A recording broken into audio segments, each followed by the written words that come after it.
incredible honor it is to be here with Pete Seeger, hero from my mother's generation, bookended with Mark Ruffalo from my children's generation.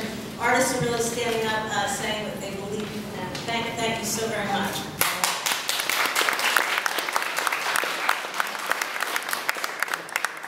First, where's Thompkins County? Well, you know, hi. From upstate. We're about 70 miles north of Dimmock. We're sort of between Binghamton and Syracuse. So you know where Ithaca is, you know where Cornell is. That's Thompkins County.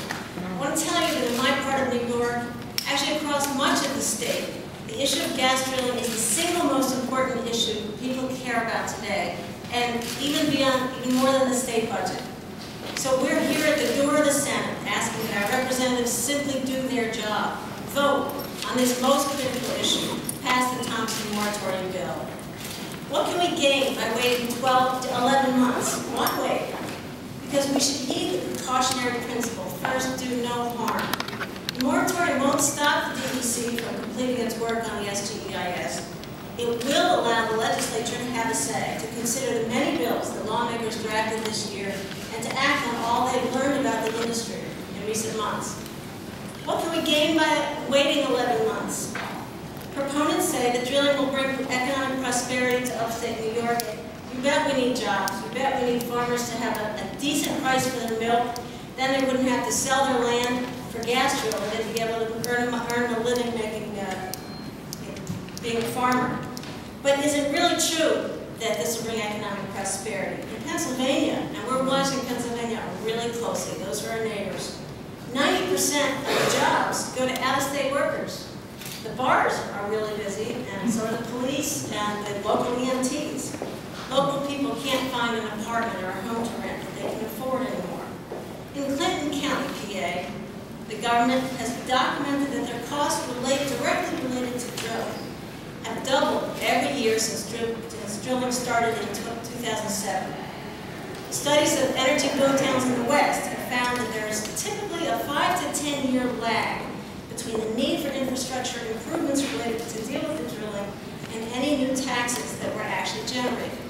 5 to 10 years, while the roads are torn up, while people are out of their homes because of the pressure on the population.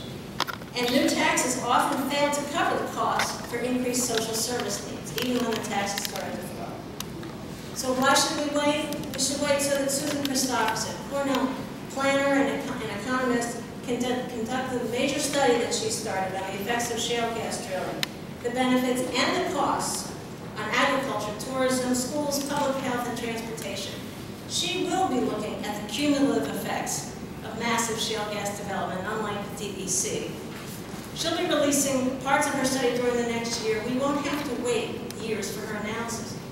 What else will we learn by waiting until next May?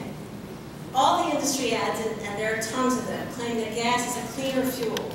It's true that gas is cleaner burning, but that's not the same as cleaner when you tabulate the whole life cycle. Another Cornell researcher, scientist, Robert Howarth, is researching the full life cycle emissions of shale gas compared to other fossil fuels. He released a preliminary statement in the spring, and I have copies for anybody who wants them, stating that gas may be as damaging as coal in terms of global warming, when you count all the emissions related to its extraction, distribution, trying to clean up the wastewater, and the leaks of methane throughout the system. Howard says he'll have a publishable study this fall. Shouldn't New York wait to find out the results of his study?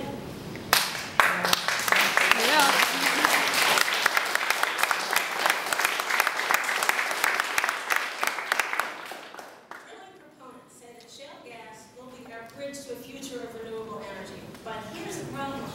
The price of gas is already very low. The more we flood the market with new supplies of gas, the lower the price falls. This makes the payback period for switching to renewable systems much longer than it already is. The result, that bridge to a renewable future just gets longer and longer.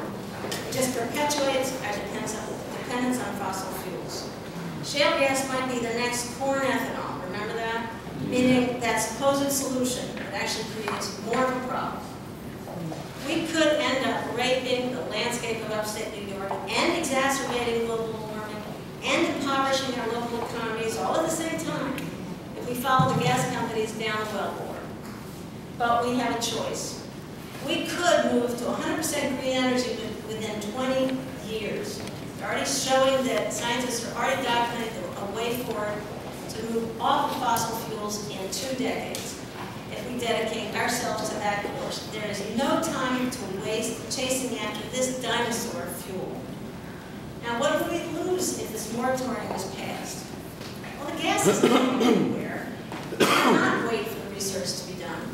Drilling proponents won't admit it, but the truth is, what they're afraid of is that every day more and more people find out what this industry really does to our communities, our air, our land, and our water.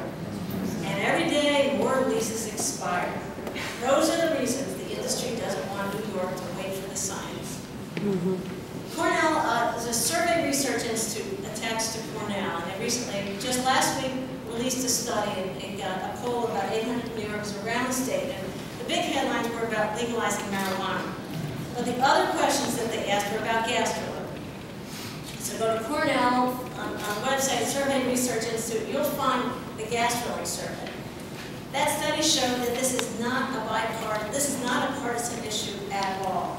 In every demographic group that they looked at, upstate, downstate, conservative, liberal, people of color, income scales, in every demographic group, more people believe that the risk of water contamination from drilling outweighs the potential revenue from drilling. This is nothing short of amazing, considering the millions of dollars the gas companies have spent on lobbying and advertising. The voters are with us. In Thompkins County, 40% of the land is leased, but that's only owned by only 6% of the people. So the rest of us vote, even if we don't have the land to be leased. There are senators from both sides of the aisle who will vote for the Thompson bill, as Susan said. Senator Sampson and Senator Smith